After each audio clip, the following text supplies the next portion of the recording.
వికారాబాద్ జిల్లాలో విషాదం చోటు చేసుకుంది.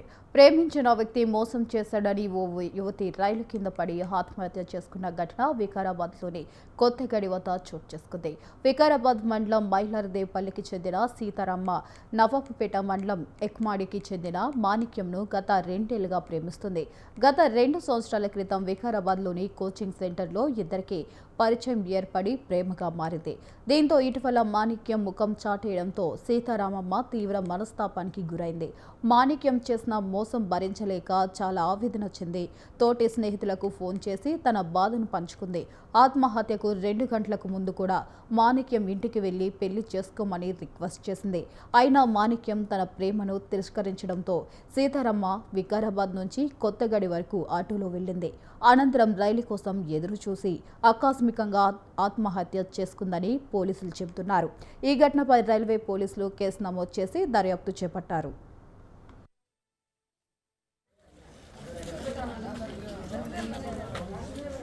మైలారదేవరంపల్లి గ్రామానికి చెందినటువంటి కొమ్మని నర్సయ్య కూతురు చిత్తారమ్మ నిన్న రైలు పట్టాలపై పడి మృతి చెందడం చాలా బాధాకరం.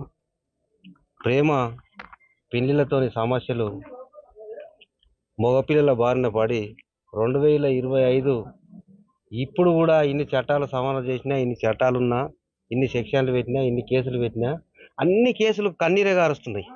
ఇప్పటికి కూడా ఆడపిల్లల మీద లైంగిక దాడి మాత్రం తగ్గకొచ్చింది. ఒక ఆడపిల్లను ఇటువంటి ఎన్నో కేసులు జరిగినా కానీ ఆడపిల్లలు ఏ రోడ్డు పొంటో, ఏ రైలు పాటల మీద వాడో, ఏ గుంతల వాడో, ఏ మోరుల వాడో, ఎన్నో మర్డర్ అయ్యో ఎంతో మంది ఆడపిల్లలు చచ్చిపోతున్నారు. ప్రభుత్వం దృష్టికి ఎంత తీసుకెళ్లినా ఆడపిల్లల మీద అఘాయిత్యాలు మాత్రం తగ్గకొచ్చినాయి. దీన్ని ఎస్పీ గారి దృష్టికి తీసుకొని పోయి ఎక్మాడి గ్రామానికి చెందినటువంటి గడ్డం మాణిక్యం అనే వ్యక్తి వాళ్ళ తల్లిదండ్రులు, వాళ్ళ అక్క, వాళ్ళ బావ, వాళ్ళ చెల్లి మీద నిన్న వాళ్ళు ట్రైన్ కింద వాళ్ళు దొబ్బినరా, వాళ్ళు కొడితే మనస్తాపానికి గురై ఆమెను వాడి చచ్చిందా. 4 సంవత్సరాల కోలి ఆ పిల్లింట తిరిగి ఆమెను వేధించి ఆమెను అన్ని విధాలుగా వాడుకొని ఇయ్యల్లా నేను పెళ్లి చేసుకోనని మోసగించిండు. నా బిడ్డ చచ్చుడు మూల కారణము, ఎగమాంకి మాణిక్యము మూల కారణం. వాడే చంపిండు. వాడు చంపకున్నా ఇంకెవడు చంపిండు, వాడికి తప్ప ఎవడు చంపలేడు. వీరే నా సాధ్యం అయిన ముచ్చట, ఇంతకన్నా ఎక్కువ లేదు. నాయన నేను అని చేసుకుంటా అన్నది. అరే రార చేపిస్తా, మీ ప్రామిని తోలుకొని రమ్మన్న రాలేడు. 2 ఏళ్ళ దినం కోరి సతాయించి వాని మూల కారణాన చచ్చింది. దానికి కఠిన శిక్షలు దయచేసి ఏమా నేడి మీకు ఏం దోషి అది చేయండి. నేను పోతున్నా ల్యాబ్కు చదువుతా అన్నది. చదువుతా అంటే వానికి అని ఊరికి పోయింది. ఫోన్ బస్తీ కట్టి ఉన్నది. వచ్చే తప్పు లేదు. ఏం తిట్టిండ్రో ఏం కొట్టిండ్రో వాళ్ళు ఇంటికాడ వచ్చింది, గాడికి పడ్డది. ఇక అంతకన్నా ఇంకెక్కువేమున్నది. ఆయన మూల కారణాన నా బిడ్డ చచ్చింది. నా బిడ్డ చచ్చింది నాకు తెలుసు. నాకు తెలుసు. ఆ ఎగమాంటి కోతున్నా తెలుసు. ఏమన్నది నేను నిన్న ఇంలేను కదా. నా బిడ్డ సంగతి నాకు తెలుసు. మస్తూరు వాళ్ళు వచ్చిర్రు, నేను ఆయన చేసుకుంటాను ఆయన అన్నది. ఎక్మామిడి గ్రామానికి చెందిన గడ్డం మాణిక్యం అనే వ్యక్తి. అయితే వీళ్ళు ఒక 2-3 సంవత్సరాలుగా ప్రేమించుకుంటున్నారు. అయితే ముందు వీళ్ళు కోచింగ్ పోయారు. కోచింగ్ పోతే ఆమె నెంట పడ్డాడు. ఆయన మాణిక్యం అనే వ్యక్తి చిత్తారాం అనే వెనకాల నేను పడ్డాడు అన్నట్టు. నువ్వు అంటే నాకు ఇష్టం, నేను నిన్ను పెళ్లి చేసుకుంటాను వెనక పడ్డాడు. వెనక పడితే మేము ఒప్పుకోలేదు. ఒక 2-3 నెలల వరకు ఒప్పుకోలేదు. ఒప్పుకోకపోతే ఇక ఆయన ఒప్పించిండు అన్నట్టు.